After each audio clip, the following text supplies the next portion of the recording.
Oh, there we go. Hey guys, how y'all doing? Good Good evening. evening. I can't see y'all, Doing girl. Doing amazing. amazing.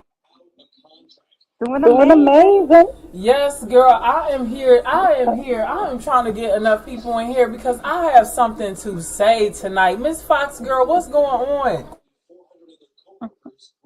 Girl, nothing trying to sit here and play with this avatar. How y'all feeling tonight? I feel amazing. Well, I feel good. I just wanted to really jump on here. I started that movement, the Wolfpack movement, this a little bit ago, and I actually am so happy that I did. It means so much to me that I was able to do that. But I need to shine the light on my experience in Atlanta. You know what I'm saying? Because I heard, growing up as a kid, I heard that song, Welcome to Atlanta, when the players play and you ride on that thing. Like, right? I heard that song. Right. Right. So I'm thinking Right. Atlanta is amazing. Like, it's just, it's the wonderful place to be, right? Girl, let me tell you, when I got in there, everything was beautiful when I first got there. Beautiful. But then when it was I went to my event, I got, and this was the best thing about this whole event because I was able to bring my children. They traveled on the highways with me. We did family shit together. And Oh, I that, love yeah, and that meant everything. That was beautiful. My family experience, it was beautiful. My kids, we went in the house. I opened the door, and my kids was like, "Oh my God, it's so beautiful," and my son was like, "We live like rich people." You know what I'm saying? And it just made me feel so good because my kids is inspired by us. You know what I'm saying? yeah. yeah. That's That's amazing. amazing, yes. That's how it That's should. how it should. Man, Mm-hmm. oh my God, girl. Okay, so we kicked it with the kids. We let them run around, do whatever they wanted to do. And then the next day we got ready for business. It was business for me. You know what I'm saying? Right. Right. So I got to go. Mm-hmm. I went to the event. My first the business present. Business event or whatever, and it was nice. I didn't stay long, even though I know I should have. But I was so like tired. I was exhausted. From the drive and everything. But I still showed face, showed love, took my people to the event so that they could get the word. They could hear what my business is all about. And then we left. Okay. Now Okay. I get ready. I take a nap. Then I get ready for later on, and we get ready to go to the first club. The first club was called the Paradise Lounge. I'm blown away. Okay. I'm blown away when we get there and we discover that artists have to pay $20 to park. That was first. What? Was nobody outside to collect the $20. And then so we had to. It was like a little sign. We had to take a picture of the sign, and then it pulled up like prices and stuff that the park there.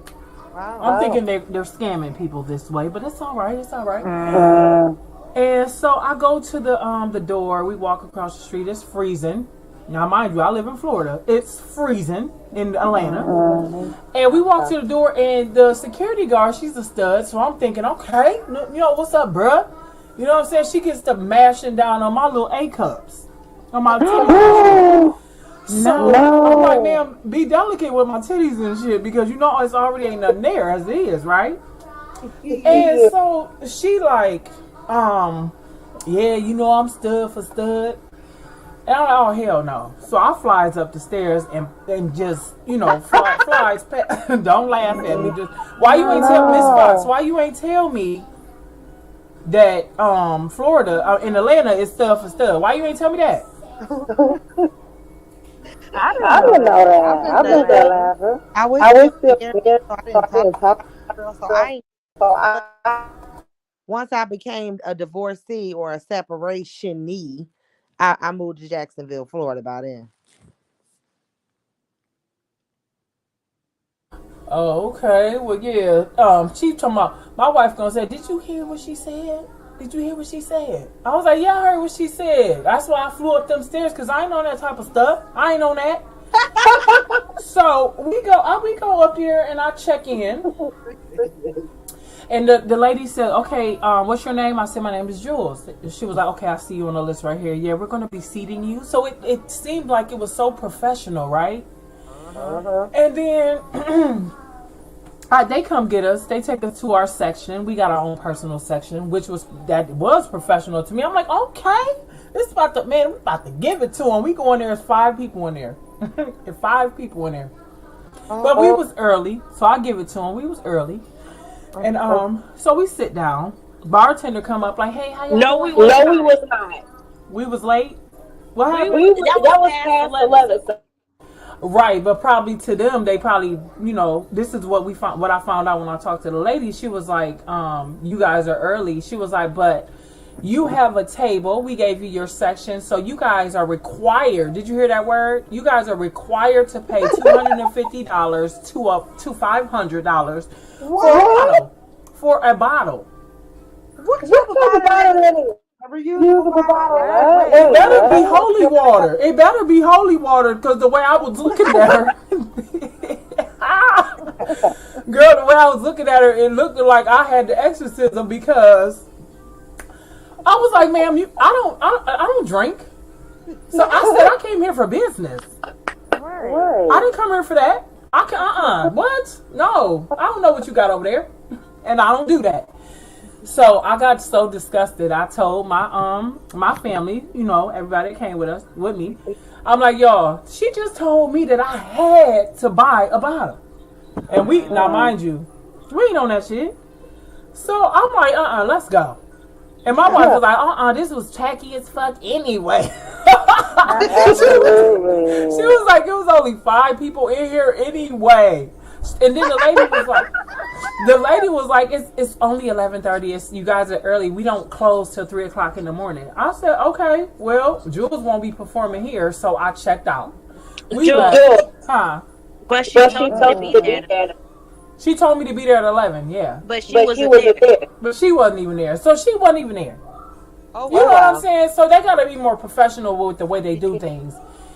If you have somebody coming in that you chose, you picked me to perform, you need to be there when I'm there. It only makes sense to fix any discrepancies that may be had, right?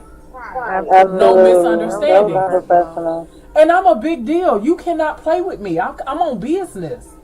So we go to the next place because we're disgusted. And maybe I could have performed if I would have stayed, but I was disgusted with the fact that she gonna tell me that I was required to buy a bottle. No, I'm not buying a bottle. So we're gonna move on. Now, we goes to the next club. Remember, I'm performing at another club tonight, so I'm excited about that. Don't worry about that. We're gonna turn up over here. Now we pull up at this club, girl. It's different kind of barbecue stations going on, cooking different type of stuff. They outside cooking and stuff. It's like a little mini carnival, right? So it's beautiful, it's looking good. People early. Everybody's pulling in left and right. Different security guards charging $50 for parking, $40 over here for parking, $10. And you don't know where to go. You go to the cheapest parking lot. I'm sitting over here like still not understanding why do artists have? I'm about to perform. Why the fuck do I have to pay for anything, right? So I pulled a security guard and I told him, come here. I'm like, so can you tell me, why is it that an artist has to pay if I'm performing? He gets on his walkie-talkie. He like, hey, do you have an artist named Jules performing? And so they said no performance tonight. Guess what it was, y'all? Why was it teen night?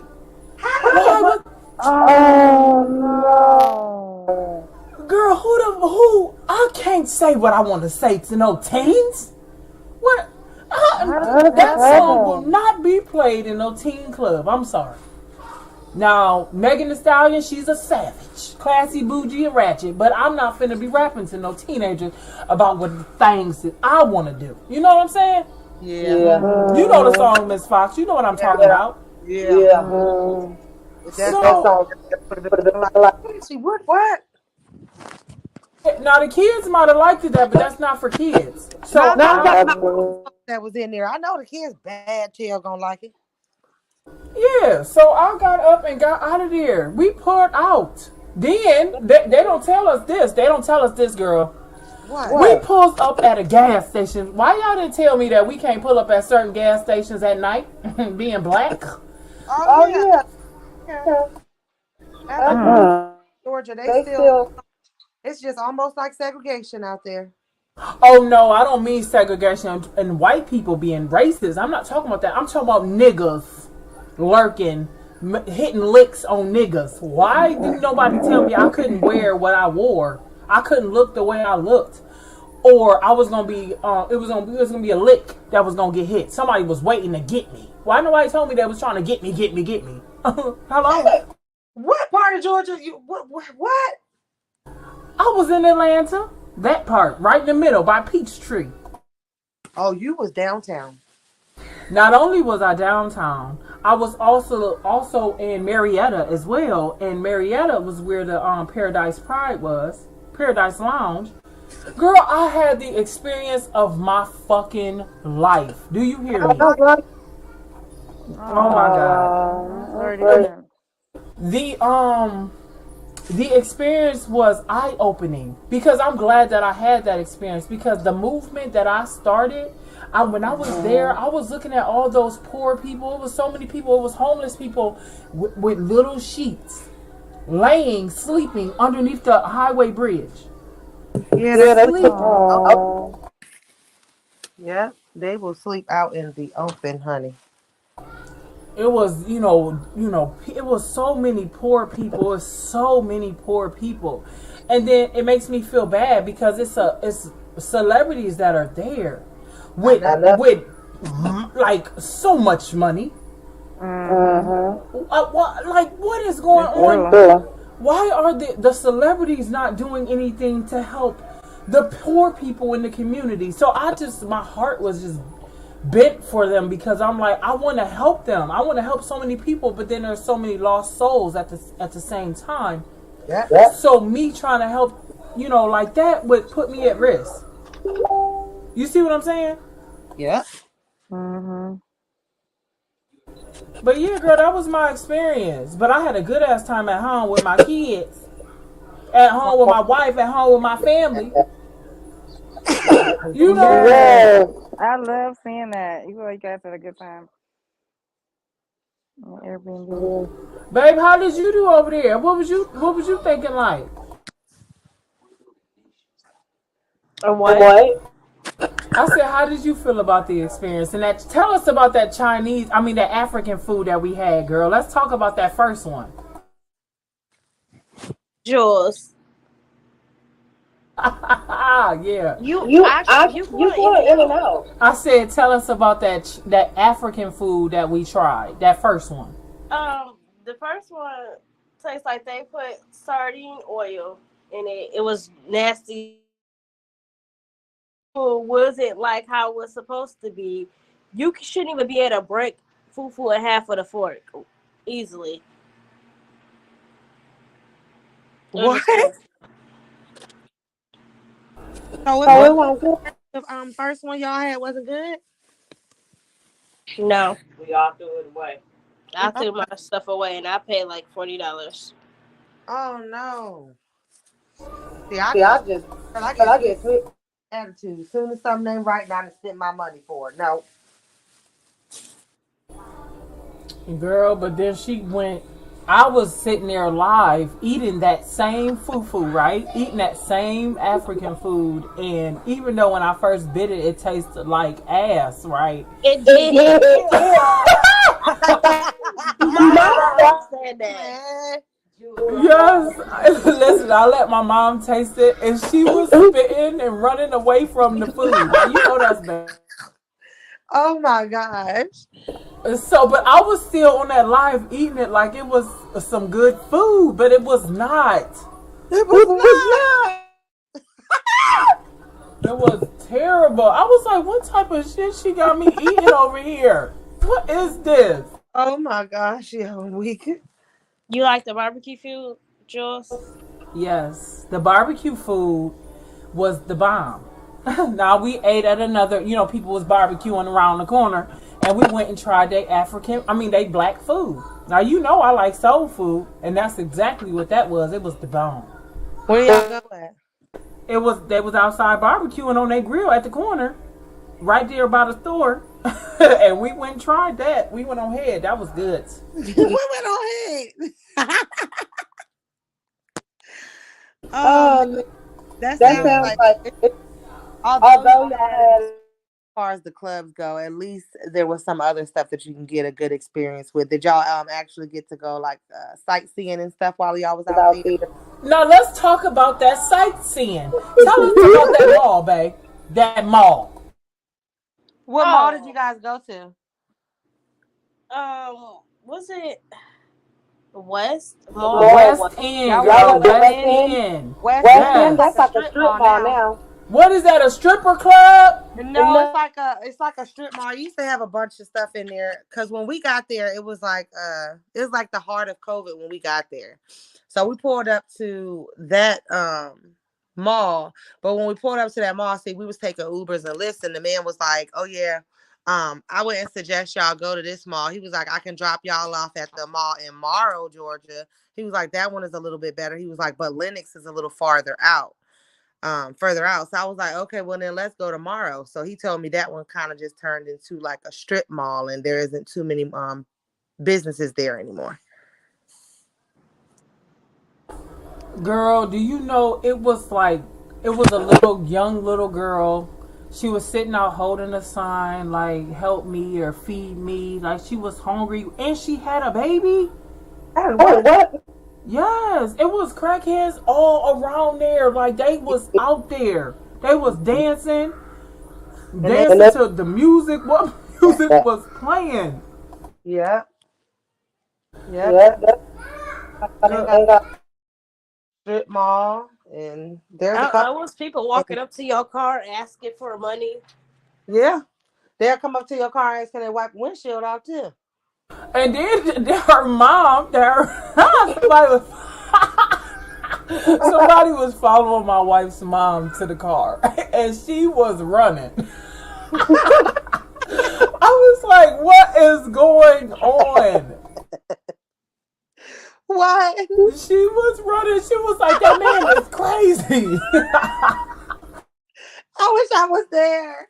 Oh, Girl, I said, "Get your little Prada in this damn car for he trying to get that pussy." I said, "Get in here." I'm so weak. Yeah.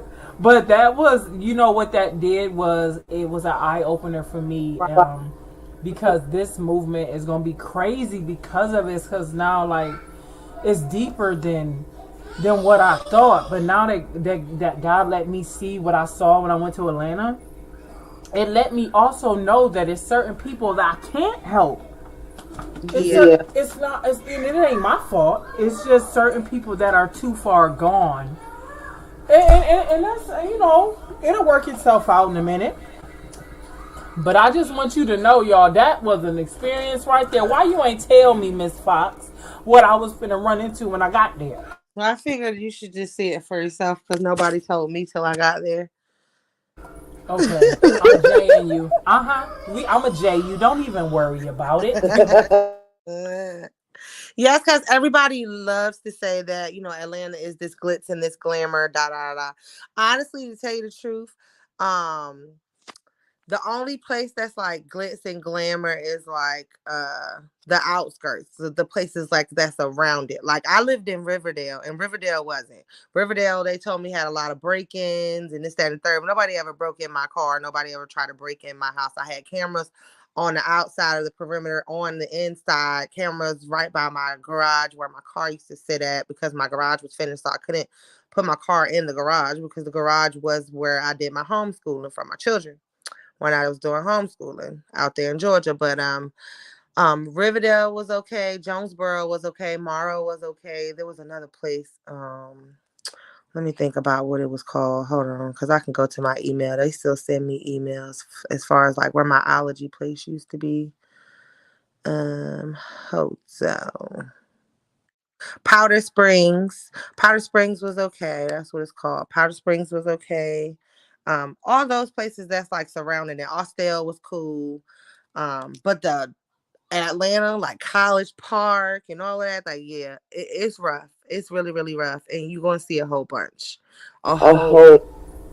It's just like regular, like Philadelphia, New York, even here in Virginia, it's the same way. Like out in Norfolk, Virginia, people just laying out on the street. There's a bunch of people that's out there. You'll see it. It